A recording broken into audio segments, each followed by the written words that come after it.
aku masih lagi tak boleh nak brain. Untuk anugerah AI team kali ni dia bawa mak dia. Aku pun first time tengok mak dia depan-depan tau. Apa yang sedih lagi, bila aku perasan satu momen yang mana dia duduk sebelah mak dia tu, aku terus angkat phone, biar terus angkat phone.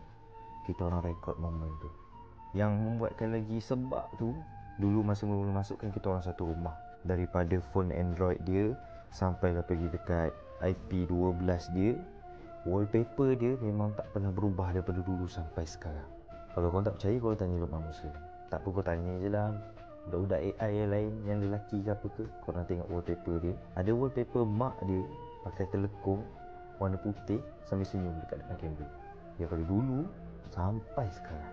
Sebab tu aku buat story, aku akan simpan video tu dan aku rekod video tu atas sebab Luqman ni ajar aku banyak benda. Cara kau nak hargai mak kau, cara kau nak mengingati mak kau selalu, cara kau tak nak lupa mak kau walaupun kau dalam keadaan susah ataupun senang. Itu Luqman Musa. Dan membuatkan lagi sebab bila Kanda dapat superstar, ada benda yang kena bagi kat dia. Nanti korang tengok je lah konten. Aku rasa korang akan tengok juga konten. Korang akan tengok konten dekat YT Abang Alif tu full. Dan betul lah orang kata AI team ni bukannya sahabat semata-mata. Kita ambil tahu pasal dia, pasal family dia.